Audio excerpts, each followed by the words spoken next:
To be in here today is really just to give you one-on-one time with God.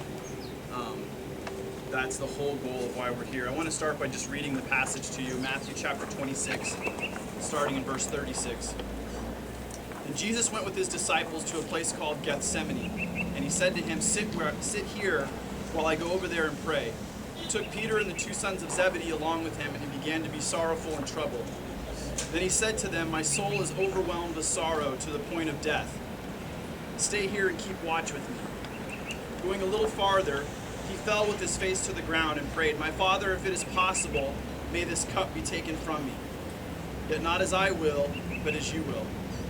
Then he returned to his disciples and found them sleeping. Could you men not keep watch with me for 1 hour? He asked Peter. Watch and pray so that you will not fall into temptation. The spirit is willing, but the body is weak. He went away a second time and prayed, my Father, if it is not possible for this cup to be taken from me unless I drink it, may your will be done. When he came back, he found them sleeping because their eyes were heavy. So he left them and went away once more and prayed the third time, saying the same thing. Then he returned to his disciples and said to them, are you still sleeping and resting? Look, the hour is near, and the Son of Man is betrayed into the hand of sinners. Rise, let us go. Here comes my betrayer. Always seeing this story, I've always felt for years that this story helps me relate to Jesus more than any other story in the Bible. This is where I feel like I see Jesus' humanity more than any other place.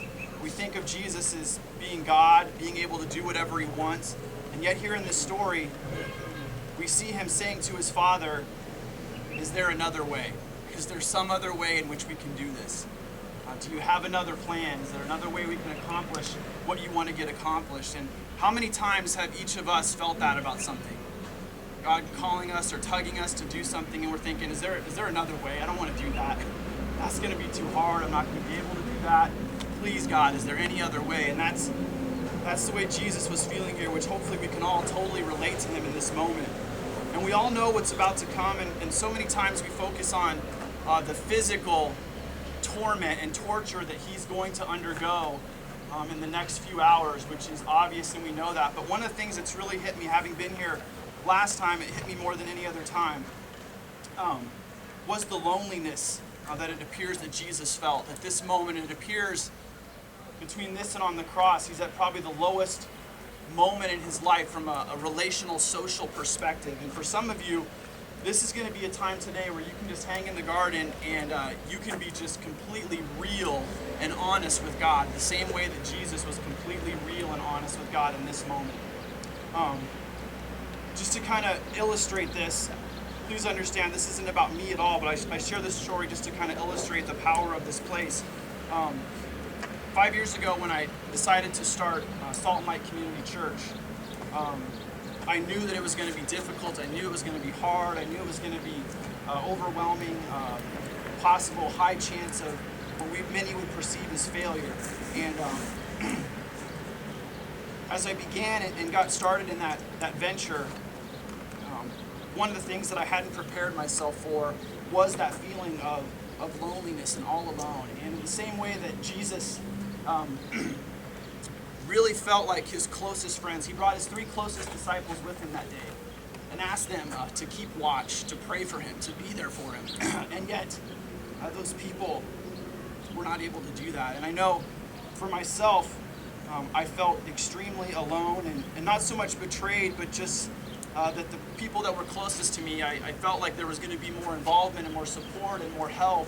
And so as I came to this place 5 years ago, it was extremely emotional to go through those emotions and just be able to relate to what Jesus must have felt on that level.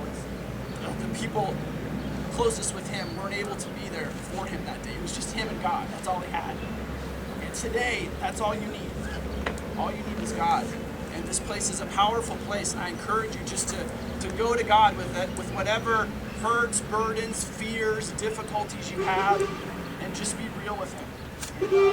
And as you do, you will feel an amazing sense of support. For you know that God says, I will never leave you, I will never forsake you, and that is so true.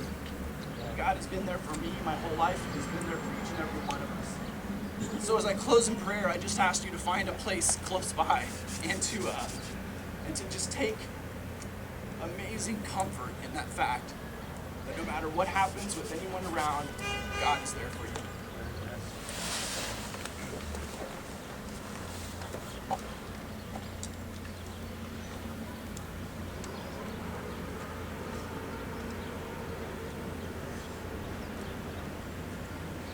Dear God, I thank you for the power of this place. Dear God, for so many years it's been hard for us to understand Jesus and to relate to him and feel that we have anything in common with him. He's the Son of God. He's able to do anything. But dear God, yet in this place, we can understand what Jesus went through. We can relate to him. Not fully by any means, but we feel as if he's our brother. We understand the amazing agony, the fear, the anxiety that he must have faced in this place. But God, we take so much courage and delight in Jesus' words, yet not my will, but your will be done. God, today each and every one of us have those same anxieties and fears. We have things from our past, things right now in our present, things that may be looming forward that we feel are overwhelming, that we feel we can't let go of. I pray today that we would let go of those things. I pray today that we would, as Jesus, say, God, we trust you. We believe that you're bigger than anything. I pray, God, here that we would give you that ultimate control. And so as we walk, as we sit, as we pray in this garden, God, we know that you'll never leave us, you'll never forsake us, and so we just say thank you. Thank you for always being there, for always loving us. It's in your Son's name we pray.